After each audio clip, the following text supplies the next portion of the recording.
Californians are angry at the people who aren't taking the vaccines. So when I'm talking to them, they're saying, like, what do we say to these people? You know, and I say, like, look, you got to uncoil. Because I really don't think you're going to change these people's minds by attacking. You won't. And there are going to be those people you won't change their minds, but the people who you can get to, it's going to be through empathy. What are your problems? Don't start off by talking, start off by listening. And I think that's something that we have to do more of. You got to uncoil. Wise words from our Dr. John LaPook there on The Late Show with Stephen Colbert last night on what we as a nation need to do to beat this pandemic. That empathy is seen every day in the work of doctors and nurses at hospitals overwhelmed by COVID cases. Our lead national correspondent David Begnaud visited one hospital in Baton Rouge, Louisiana. David, good morning. Anthony, good morning. We are at Baton Rouge General, and beds like this are empty because there's not enough nurses. There's a shortage because of the COVID surge. There are 10 patients in the ER right now waiting for an ICU bed, and there are none available. And before you say, well, go open up another ICU. They usually have 3 ICUs. They opened up 9. It's still not enough. They still don't have enough. Louisiana is still setting records. New hospitalizations, highest case rate. The doctors are exhausted. They're treating patients who didn't take the virus seriously initially, didn't want to believe the doctors, but then ran to the hospital and said, please treat me.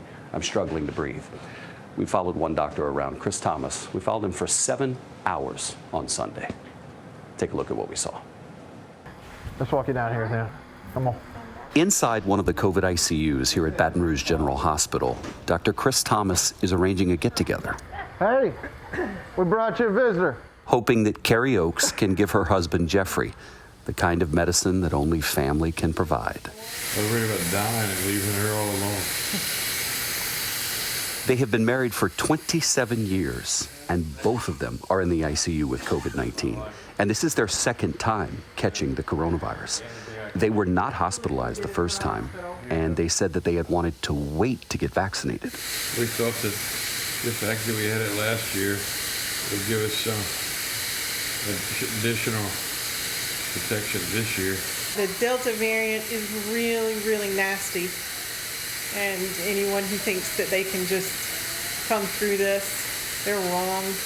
Dr. Thomas's ICU is full of patients like the Oaks, people who are scared or regretful, like 42-year-old Ronald Banks, who has a 3-month-old at home.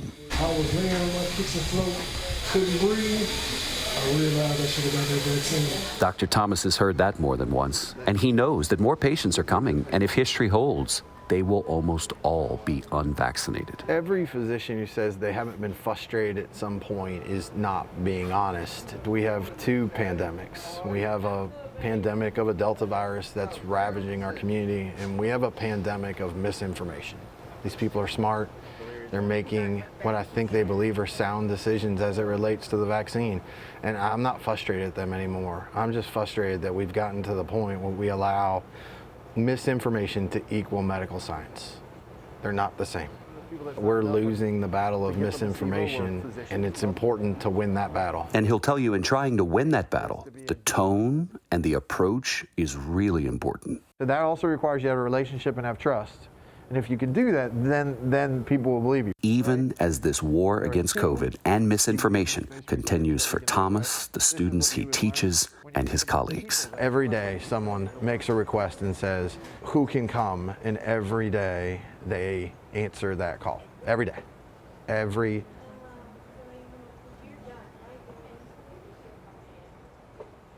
day. That's what they do. Every day. We took an oath. We said we were going to help people. They have to get home. So you come here every day to get them to their homes as much as possible. Dr. Thomas is a special guy, let me tell you. He also teaches medicine at LSU, and he uses that same word that our Dr. John LaPook uses, empathy. When you look into the face of someone who said, no, doctor, the coronavirus is not real, I don't need that shot, I don't need this medicine, but then they run here and beg for your treatment, he says, David, we treat him like family every time. Gayle.